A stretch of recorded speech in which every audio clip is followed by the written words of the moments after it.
ओम श्री गणेशाय नमः।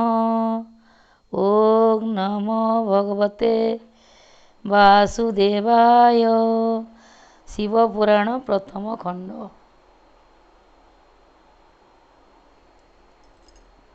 नर्कमानंक विवरण ओ नर्कर वर्णन।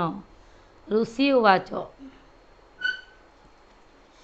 ऋषिगण माने शुणी धाता सुत बाणी। बोइले कोई कथा कह तपिमणि। कहिले शुणिले आम्बे सृष्टिर आरंभ। प्रलय शेषरे सर जंती महादेव। पुणी कहिले जे धर्मर विचार। धर्म कला प्राणी ओटे ब्रह्मांडरे सार। आबर धर्म जने पड़ती नरके। से नरक जेउ परी ता भगंती लोके। पुणी केते केते नाम अटई ताहार। केउ परी से समस्त होइछि तियार। ताहा अनुग्रह करी कह धाता सुत। शुणिबा निमन्ते मन बलिछि बहुत। केउ केउ पापे केउ दंड भोगे जन। ताहा विस्तारिण कुह आहे तपोधन। सनत कुमार उवाच। हसी हसी धाता सुत बोलंती वचन। मन देई शुण तुम्बे सर्वतपीगण। केउ परी नर्कपुर होइछि तियार। संजीवनी पुरे भिन्ना भिन्न प्रकार।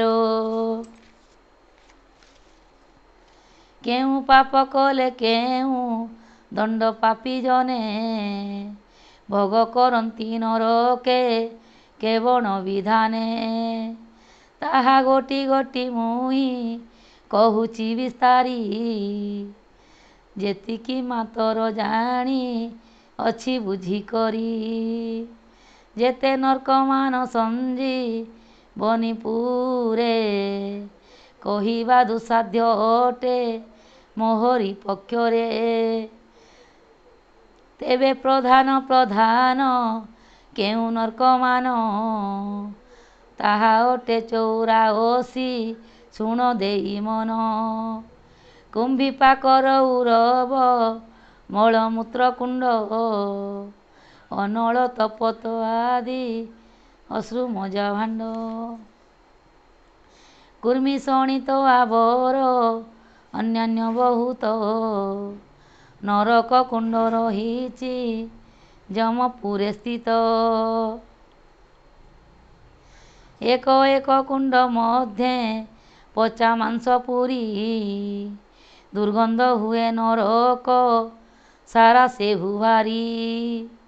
केउठारे रुधिर बा केउठारे पूज।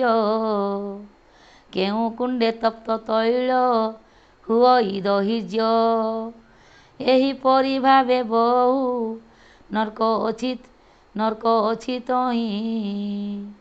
जंतुराज पापींकु पकाए बाछि बाछि। जेउ जन जीवनरे पर हिंसा करे। मृत्यु अन्ते पड़े सेहु अनल कुंडरे।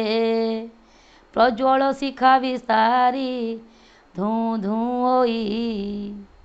तप्त लहु गड़मान तहि पड़ी थाई। हेंगुला पराय दिशु थाई।